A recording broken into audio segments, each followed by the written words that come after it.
All right, finally back with a brand new episode of the Cedric Maxwell podcast. I am Josue alongside Cedric Maxwell. A brief hiatus. I mean, between me getting out of health and safety protocols and Max feeling under the weather last week, we were finally able to get together this week. What's up, Max? How are you feeling? No, I'm feeling great, man. I am happy, and all our subscribers who've been around and waited for us. We got some good segments for you. First of all, we're going to say congratulations to My man, David Big. Ortiz. Oh, The you won't say it? Okay, you won't say it at all. All right, Big Papi, my guy.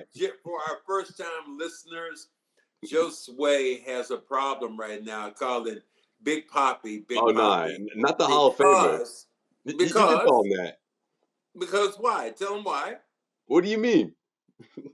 What do you mean? You told me this. Oh, you mean for the new listeners? That's right, for the new listeners. Yes. Yeah, I mean it translates to to Big Daddy, Okay. Big Papi, it just wasn't calling. Look, in Latino culture, people call guys Papi all the time, but that wasn't something that my dad did. So I call him David Ortiz. I always call him David Ortiz, but that's my guy. Look, when I went to Flames here in Boston, which is a Dominican spot, kind of cooking soul food and all that kind of stuff.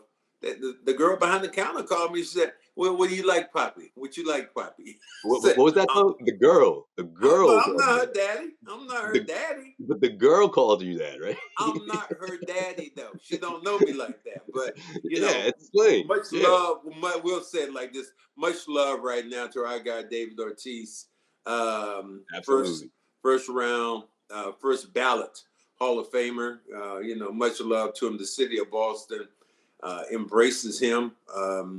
His guys was standing right beside him, so it was no real surprise what was going on. It was really cool to see Pedro Martinez standing there and being one of the first ones to congratulate David Ortiz for going into the Hall of Fame. But it shot me back to, obviously, our line that you and I love to laugh about. But it got more serious when I started thinking about David Ortiz. Not that long ago, might have been battling for his life as he got shot in the back in his hometown of Dominican. And so that was just a lot of strange things. And it made me think the same way when it came to Paul Pierce.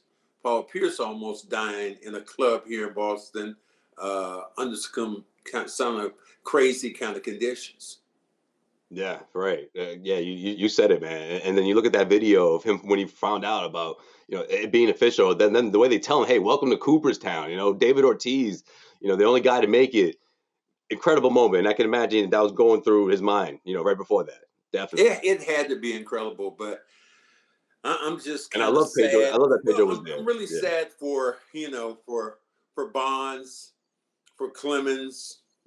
Going down the line of guys who didn't make it, who were great players. Barry Bonds was a great player in his own right. Steroid issues or whatever happened, he was.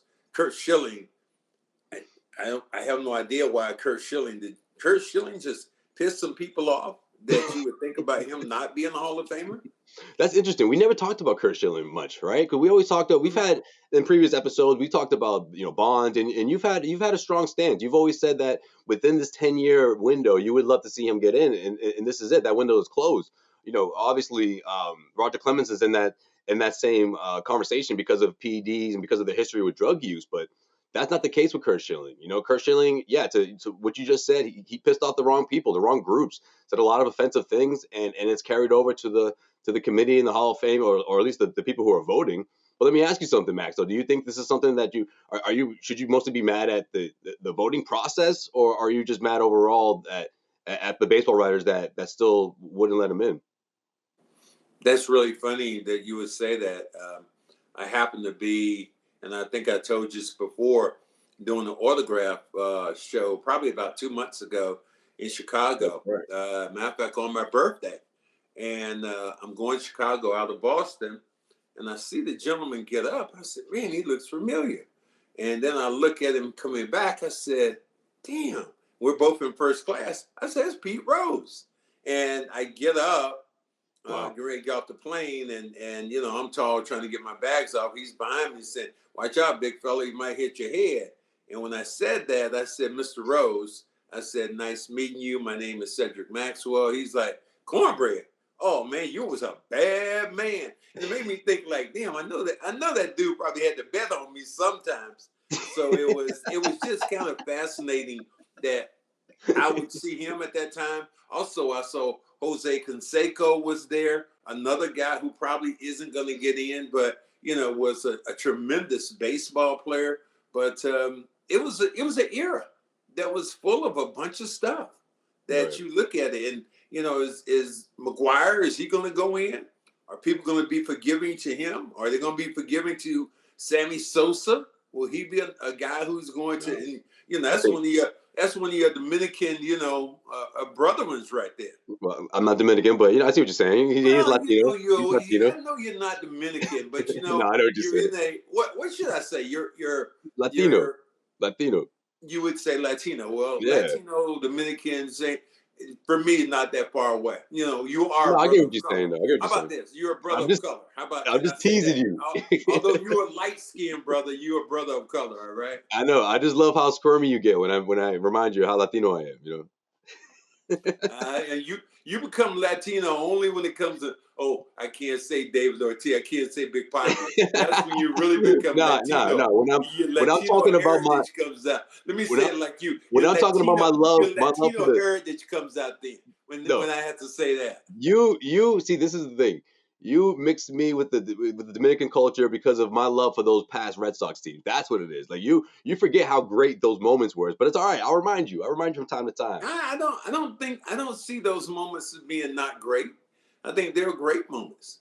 But if you're gonna have David Ortiz in, I think that Bonds and David Ortiz, you can argue or not, but it was widely rumored that David Ortiz was involved also during that era in drugs. Okay. All right. He was on the anonymous list. Let's just get the specifics. Yes, he was. All I said lawyer was the fact that he was mentioned. I didn't say he did it. Object, Your Honor. He was mentioned on that list. Object, Your Honor. Okay, I got you. I got you. The prosecution rests. All right, I'll say that. All right. You know what, Max? What I'm saying actually, it's worse. It's not a rumored. He was on a list. You're right. He was on an anonymous list, and but unlike those other guys, he didn't test positive. They didn't have positive results. Connected to David Ortiz, but he was on that list. You're right. But I'll be honest with you, Max. I'm happy for Ortiz. I think it was the right thing that happened, but I don't know. A part of me, I was excited to see the video and his reaction. I was happy for him, I should say. But I was like, was he really crossing his fingers like that? Like I always saw David Ortiz as to be the guy to say, look, I should get in. I'm confident I should get in. But I guess this past, or at least 24 hours before the moment, or 48 hours before the moment, he was nervous. He wasn't quite sure if he would get that 75% that he needed of the voters to get in. And of course, he got in just under 79%. Well, I think that you look at I think you look at baseball writers, who they are, and people, isn't it Dan Shaughnessy that, David Ortiz said he was, David Ortiz said, what an asshole. Yeah. I mean, and that's our guy Shaughnessy that we know, that he didn't, I don't know if he got him for the first ballot or not. And so, it's here in Boston, it's really funny when you think about it's baseball players. You don't think about basketball players. You don't think about guys in hockey. You don't think about guys playing football. And that those same kind of drugs had to be in all those sports. Well, let me ask you this then. Is it a popularity contest? I mean, not to say that those guys aren't popular, but let's go back to who you mentioned, Curt Schilling. I mean, he hasn't his name's not connected with this stuff, right? But he's tweeted a lot of controversial things. He leans clearly to the right. He's a right winger. Mm-hmm. He said controversial comments about transgender community, the transgender community, and about Latinos, people of color. He's tweeted several things in the past. I mean, how do you separate the talent from the guy? Is that impossible? Unfortunately, you don't anymore. You don't, I think right? it is a popularity contest that a lot of people are getting into. Curt Schilling was a great player, and I don't think anybody anybody who's been here in Boston, anybody who was followed the Phillies or whatever, you think of Schilling and you think of the bloody sock. 04 doesn't happen without You Curt. think about one of the greatest performances that you saw in World Series history and what he was able to do. So I'm a little put back. I don't know if Bonds will people ever forgive and forget, or because it was an era that essentially everybody was in, and I think that there wasn't enough apology. I think there was. I'm trying to think right now off the top of my head. It was the Yankee pitcher who said, was it Andy Pettis or Andy Pettis? Andy Pettis or somebody. That was his number two. That was number 2 ace. Yeah. Yeah, I did it. Yeah, I did it. I'm sorry. Yeah. and he went down the line. I mean, you think of this. One of the greatest baseball players we've had in the last 30 years is probably A-Rod. Why do people hate A-Rod the way they do? No. And A-Rod was involved in that same kind of scandal. Will he ever be in, Cooperstown? Will he ever find his way there? Yeah. I mean, over the years, I think he's gotten a little bit more popular. The general, I guess, public has kind of forgotten some of the things because, I see people cheer for him and, he's on Major League Baseball all the time, giving his opinion. So it's just kind of a strange thing right now for baseball, what it's going through. I just feel like they had to send that message, right? Especially because of some of these guys, or a handful of these guys, they lied on oath. They were on oath and they lied, and I guess this is sort of the penalty. Your name is forever tarnished. Who doesn't? Can I ask you this? I'm looking at you now. Who doesn't lie? I agree, Max. I agree. I rest my case. I'm not here saying that that's what did him in. I think at the end of the day they could have went in front of everyone and admitted everything, and they still wouldn't get in. I think I'm trying. MLB had I won't think of this player. But he was the one that went to Congress and said, I never used steroids in my life. He went down the line. I'm forgetting who he was. Jose Canseco? No, it wasn't Jose Canseco. It really wasn't. We'll get back to it, but we'll get back to it. I don't want to just start throwing out names. He was I can't think of his name right there, but I think Mike Piazza. Who? Mike Piazza? No, wasn't Piazza. I know who you're talking about, but I can't remember the guy's name. Yeah. He was Hispanic. We'll say that. Yeah, that really narrows it down, Max. That really narrows it down. I know. Somebody going, duh. A Hispanic guy in baseball? No.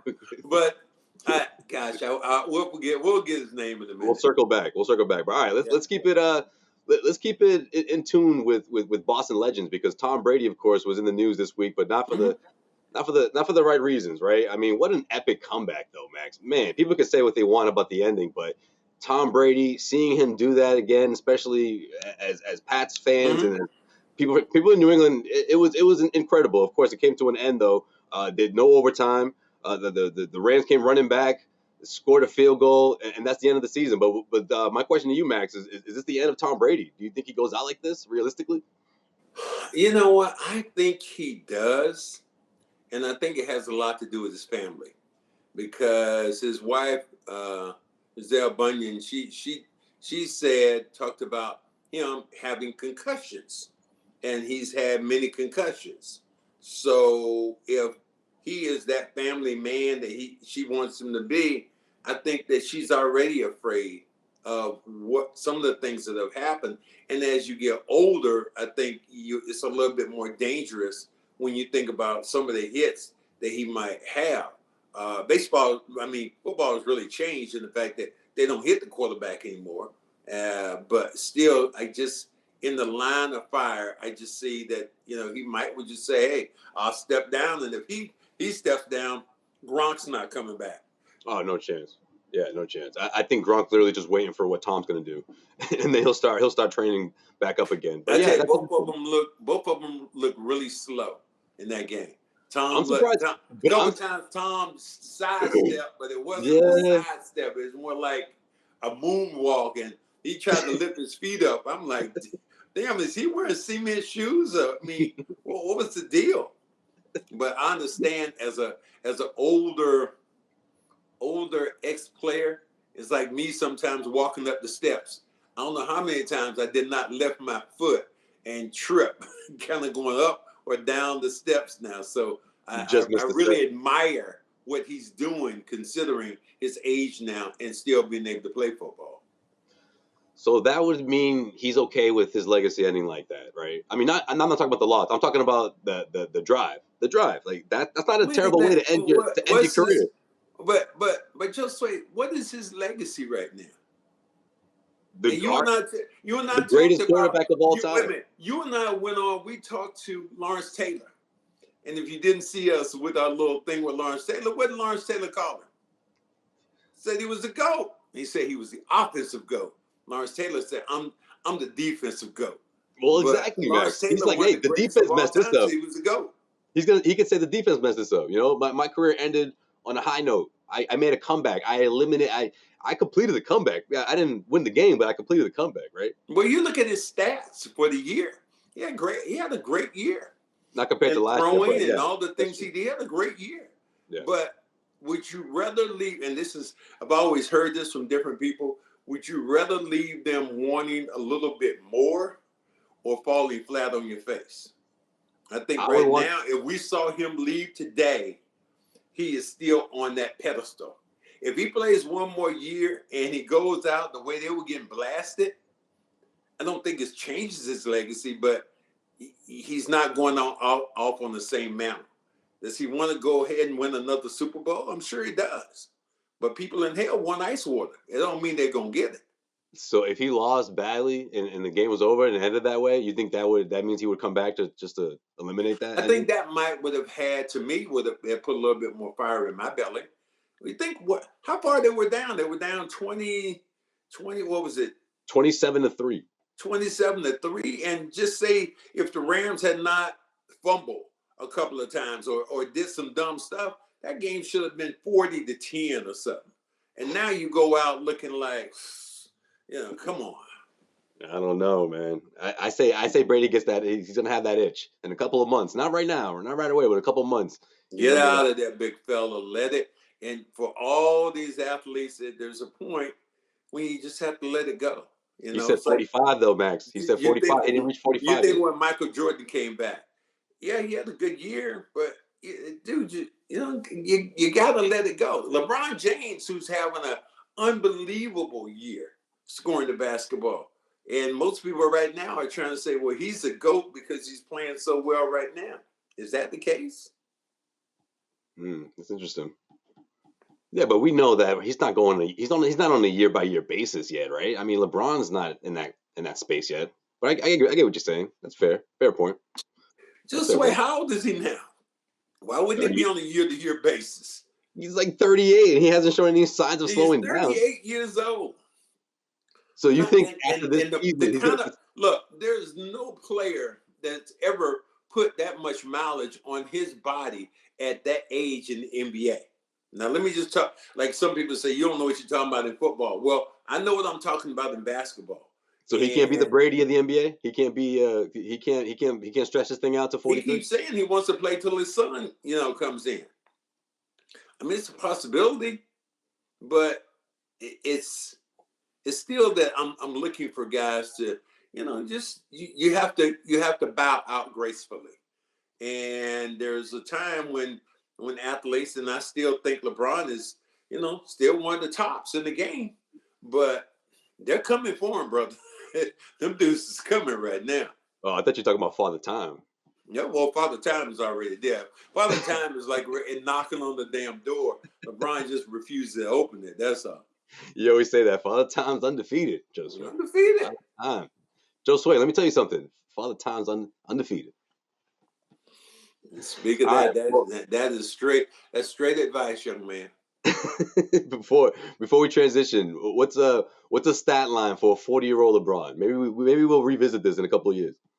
Stat line, as in what, averaging at points? He's averaging right now. I think LeBron is going to average probably in the mid-20s.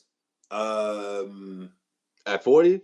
Yeah, he'll average in the mid-20s. You know, mid to someplace around about 26, 27 points a game. He'll shoot probably 50-some% from the And field. you want him to retire off that? Probably shoot about over 35% or the league average from the 3-point line. So yeah, I get where you're going, but just I don't care who you are. It's gonna be a time, brother, where you had enough. You had enough. You had enough. All right, let's wrap up with the local story. All right, how about these two kids? I'll say kids because they're over a decade younger than LeBron James. One of them is Jayson Tatum. The other one is Jaylen Brown. But man, they put one hell of a performance together. Combining for 66 points, the Boston Celtics gave the Sacramento Kings a beating. Man, 128-75. What was it? 36 from Tatum. You had 30 from Jaylen, and of course Tatum's coming off the 51 piece that he had, at the nation's capital, which I was able to see up close and personal. It's been one hell of a run, I guess. But of course, 2 games is not quite enough, right, Max? We've seen this team long enough. But how do you feel about him right now? Josue, are you going to talk about the 0 for 27 from the 3-point line? Are you going to get to that? 0 for 20, Max. That was weeks ago, man. It still was like, that is just glaring to think about that. That Did you see the law of averages, though? From a great shooter. You see how the law of averages works, though? And, here's another one. Steph Curry hasn't been shooting it well here lately. And that's kind of crazy when you think about the greatest shooter of all time, not knocking down shots. Now, they can't say they can't get it going, but and then you look at also what's going on in Brooklyn. I mean, I'm not sure what the rant is doing up there now. And I think the craziest thing about it, what would happen if the Knicks made the playoffs and they were playing Brooklyn and Kyrie Irving couldn't play? Because there's no way in New York. Yeah. You're in New York. You gotta avoid that. You gotta avoid that matchup at all costs. If you're Brooklyn, you gotta avoid that matchup at all costs. How you gonna avoid it? I mean, it might come to that. You better tank away. It might just come to that where oh my God. And I would really, I think I would love to see that playoff spot. Take away. You know what? God is a funny guy. God might do something like that.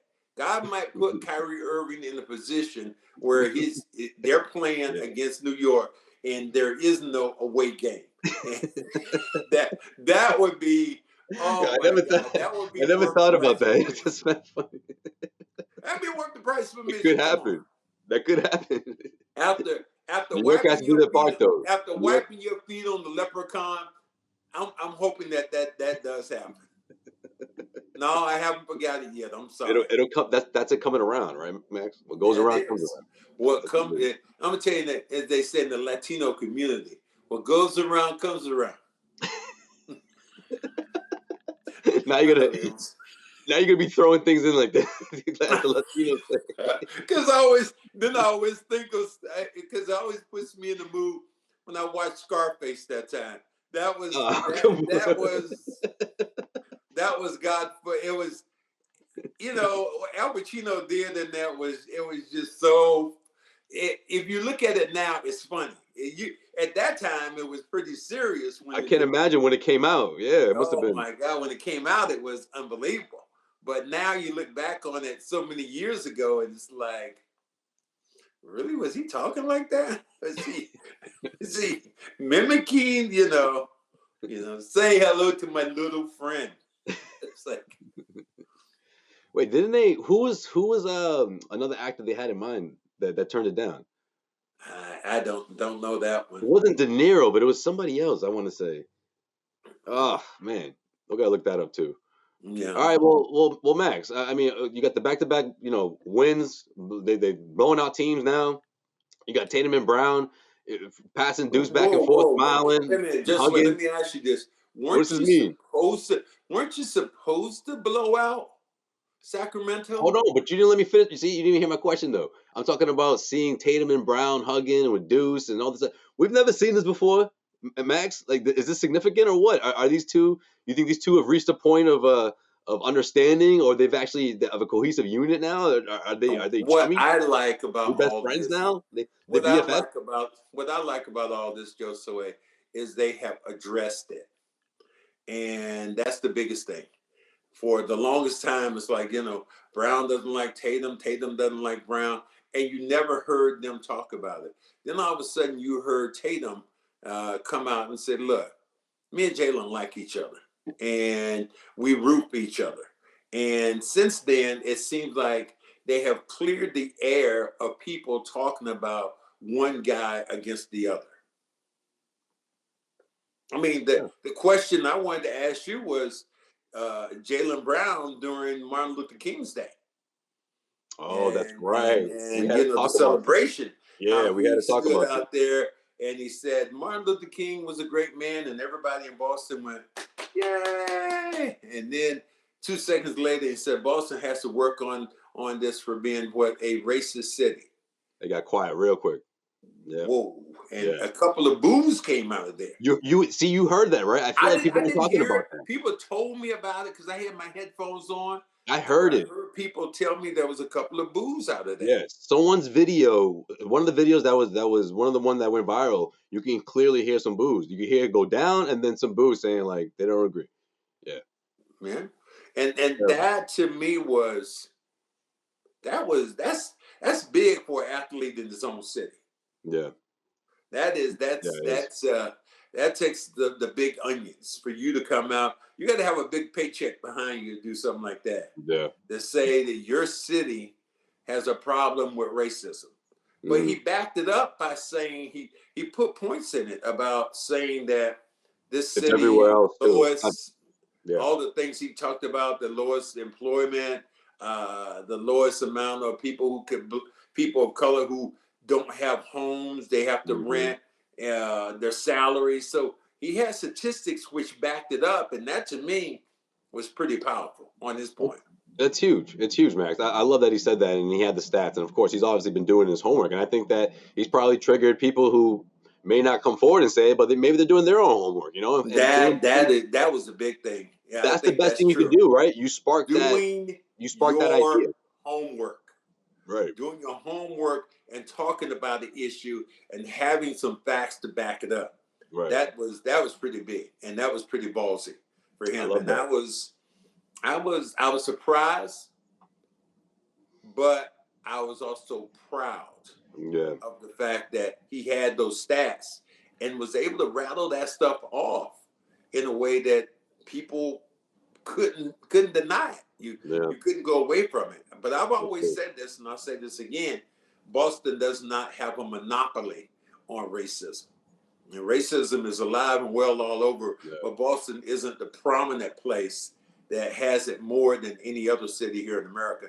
That's what I say towards him or anybody else who want to listen.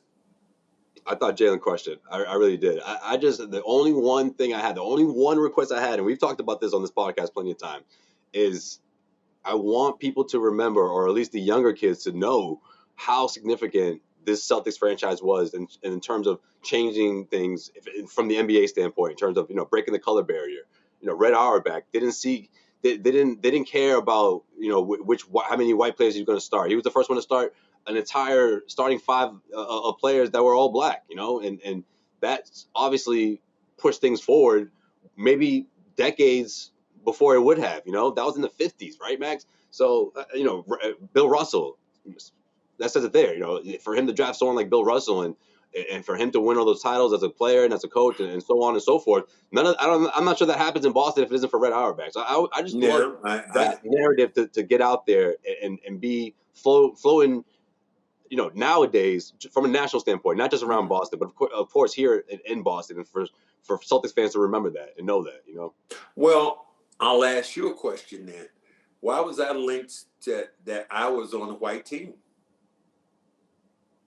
Oh, because not everyone connected with the Celtics in these parts, right? At least where I grew up, the OGs that I knew, they always used to tell me, "Why do you love the Celtics so much, man?" When I grew up, I loved the Lakers because that was, the Celtics were a white team. you know, and the Celtics fans were racist. Wait a minute. Yeah, they were a white team. Was that white?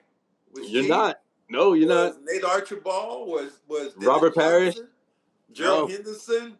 No. ML Carr? I mean, I don't quite understand that. And I mean, so I'm asking you as a person who linked us and said, hey, you were a Laker fan because they were a black team and we were a white team. I didn't say that. I'm the one that got crap for being a Celtics fan growing up for liking the Celtics. They weren't even good when I was growing up. So, you know, I'm talking about the older kids, you know, the ones that were, you know, 8, 7, you know, whatever years older than me. You know, and they would say, yeah, we because of Larry, and it was Larry versus Magic, they sided with Magic, you know, because some people had to run home from school to, you know, because they had to avoid a group of white kids that wanted to beat them up for no reason. Like, you know, I would hear these stories, Max, you know, and I think I can't help but connect with people from my neighborhood that were more Lakers fans than they were Celtics fans. I still think to this day they feel that way. They won't like the Celtics. It's just something about them because of what they, you know, what it was like growing up in Boston. Yeah. And that, you know, but even you think about it now, when Paul Pierce was there, and Kevin Garnett, and Ray Allen, and Rondo, and Perk, was it still viewed as a white team? No. No? Seriously? Yeah. Okay, well, a lot of people still would say stuff about the Celtics. The conversation changed to the city. That conversation never, that was always there. That talk was always there. So Boston's the only time a racist city. It was viewed that way was when I was on the team with Larry Bird and Kevin McHale.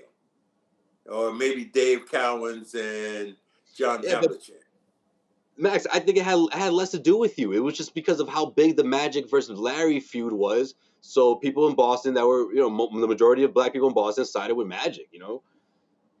Well, I heard a lot of people who were, even when Magic did the Larry Bird or the Celtic video, a lot of Magic came out and said, hey, there's a lot of people working in those hotels, people of color. So I hope you beat them damn white boys today. I like that. So I don't know where that came from or what it was about, but truly that was one of the things that happened. Yeah. I mean, hey, listen, Max. I mean, the people I'm talking about, they were kids when they were, you know, had those feelings or those emotions. But I mean, that's just the way it was around here. But again, that's why I want that narrative to get out there. You know, I would love for that to be reminded for, you know, NBA fans and Celtics fans, of course, alike, to remember how historic, how change, you know, the way Red Auerbach changed everything. You know, he did. He changed the dynamics of the game. I mean, by getting Chuck Cooper was the first black player in the NBA. And then after Chuck Cooper, you think about he went out and traded for a good white player to get Bill Russell, who changed the whole way the game was played and won more championships than anybody else. And then to start 5 black men during that particular time, it was unheard of. Right. You know, they always said the Celtics back during the 60s and the time when they were winning championships, they couldn't field the Boston Garden. The Bruins could, but the Celtics couldn't. Yeah. Because people did not like the color barrier, which had been broken here in Boston. But then what happens though, Max? I think you said it before. I think it's one of your quotes. Winning solves everything, right? And all of a sudden, everyone's like, "Hey, man, this team's winning. Let's go check them out." But even when they won championships, it was still hard for them to sell out. That's just the fact that when the Celtics were winning championships and the Bruins weren't winning championships, the Celtics could not sell out the Boston Garden. Yeah, and the Bruins could. So what was that about? What do you think? That's why I asked you. You're not going to dodge this one, okay? That's why I asked you. Ticket prices? Prices? What the hell are you talking about?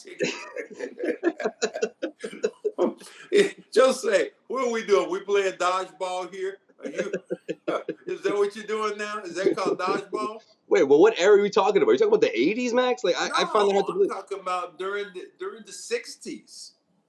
Oh, when the Celtics won 8 championships in a row, they could not sell out the Boston Garden on many occasions. Yeah. Right after the color barrier was broke, yeah, right. Yeah. Because not everyone agreed with it, Max. Of course, you know, Okay. it's the thing. But at the end of the day, I mean, the popularity of the sport itself, along with the fact that Celtics were winning. I mean, what do you think changed over the years? You think people just adapted? Or maybe they just adapted. I think the popularity of the game changed. The NBA became more popular. When you think about Larry and Magic playing against each other, that was one of the things that changed the prices and the salaries for many players. Right. Was the way the game just shot up, and then you always have a next generation to come in. You know, after you had Larry and you had Magic, and then the Isaiahs of the world. But then you went from that to Vince Carter. Then you could think about Philadelphia with Julius Erving. The Knicks became popular with Patrick Ewing. I got you. The game just took a whole nother turn when you think of that. And then finally got to Michael Jordan, and he elevated to a place that he was the most popular athlete in the world. He happened to be a basketball player. And because he was this basketball player, he was able to lift the sport to another level. You said after the color barrier. All right, gotcha. No, you threw me off when you were like, even when they started winning championship. I'm thinking 70s to into the 80s, but I got you now. Yeah. That was during the time they won the 8 championships. And Bill Russell was given the keys, I think, to Reading, Massachusetts. He was at some event and came home, and somebody took a shit in his bed. That was just broke in his house to do that. How foul do you have to be? I mean, how foul do you have to be as a person? How disgusting do you have to be as a person to even think about something like that? Never mind, do it, right? Yeah. And the one thing, another thing about Boston, see, now you got to tell me talking all negative, but you know, you bring up Bill Russell and that incident. Why did it take so long for him to get that statue? Like, he got it like 10 years ago, Max. Like, this wasn't even like I shouldn't have been born yet when he got the damn statue. Why? I talked about this. I talked about this very thing. It's insane. For many years when I was on WEEI. When you were, what was that you were doing back at the time? What were you, a something jam was a person? Mecco kid. A Mecco kid. No, not when you're a Mecco kid. When you were working for EEI and you were going to these events, what were you? Oh, man, that was got my foot in the door. I was working. I was in working promotions. Yeah. I was doing that when I first got back to Boston. I would say that I said that we're a great city, and I'd always end mine by saying one thing. And they always have, the guys say, okay, what do you have to say? I said, I'm going to do what I normally do all the time. Until this city gives Bill Russell a statue, they have done themselves an injustice. And then Barack Obama picked up on it. One of the Celtics owners picked up on it. And the next thing you know, there was a statue. And I still think there should have been a statue in front of the Boston Garden. Yeah. I still believe that. I mean, I understand in City Hall, that's a great honor, but I still believe there should have been a statue that should have been in front of Boston Garden someplace. I agree. 1,000%. I don't know. Hopefully it changes, but yeah. Even the placement is off. The whole thing, they just butchered the whole thing, man. They botched the whole thing, man. Just a botch job. But man, I digress. Anyways, with that, we'll wrap up this episode of the Cedric Maxwell podcast. Next week, we'll see how this Celtics team is doing. Of course, it'll be technically our trade season's already begun, but of course, I'm sure we'll hear some wild rumors between now and then. So we'll break that all down. We'll keep it mostly Celtics, and of course, we'll have to get into our music battle, Max. Don't think I forgot about that. I haven't forgot about it all because I got some great country western tunes that I want you to hear. What are you doing your nose? Like, you know what? That is why I want to get you. I want you to. You talk shit about my Red Hot Chili Peppers? Huh? All right. I did, yeah. Let me do my nose like that. What? Red Hot Chili Peppers. The reaction to the songs I'm gonna play, man, is gonna make it so worth it, man. You're gonna be Well, and the reaction that you're gonna have to Chris Stapleton is gonna be so like, yeah, you're gonna be like, damn. I can hear the cowboy boots clicking now. I'm telling you, Josue, you listen to this song, and I want you to hear it live because we're gonna have to get this revealed. This is one of those reaction videos that you and I have not done, but and that we're gonna have to do. My other reaction video has to be, I think it was last week, and we have to get it. YouTube had James Worthy lying on. He was lying down on the not on the bench, but it was a little stanchion he was standing on because he was just so disgusted the way the Lakers were playing. And so I was that was another reaction video that you and I have to see. But there have been some incredible things in the association. I mean, that John Morant, we're gonna do some John Morant block. Yeah, we gotta talk about John, man. We gotta talk about I've never seen anything like that before. We'll recap the first half of the season for sure, because before you know it, it'll be All-Star break. So we got a lot of fun stuff for you guys, man. We appreciate you guys staying patient with us. You know, I think this is our first episode of the new year, but we appreciate you guys. Obviously, there's been a lot going on. Max and I will actually be in Atlanta as well for the Celtics road trip. Wait a minute, before we finish, we definitely want you to mash that subscribe button and like button and all that. But I have to ask you a question before it happens. And I'm going to ask you, will Brad Stevens make a major move before the season, before the trade deadline? No. Major move? No. Don't think so. All right. Well, this is what I like, because now you are on camera saying this. If he makes a major move, I'm going to be like, engineer, run that back, all right? Run that piece back. Yo, watch Smart get traded tomorrow. Watch. Well, okay, run that piece back. That'll be good. So, guys, we do appreciate you. Thank you for being with us on this podcast. This journey has been unbelievable. We got some great guests coming up here in this this year. It's going to be pretty fascinating, some of the people we're going to talk to. So, guys, stay with us. We love you. And as you and Josue and I always say, keep it on the what? 100. Keep on the 100. I thought you were going to do it. No, I got to get you and say it way we get, Tom Brady said, let's go. Ours is going to be, keep it on the 100. We'll see y'all next week. All right.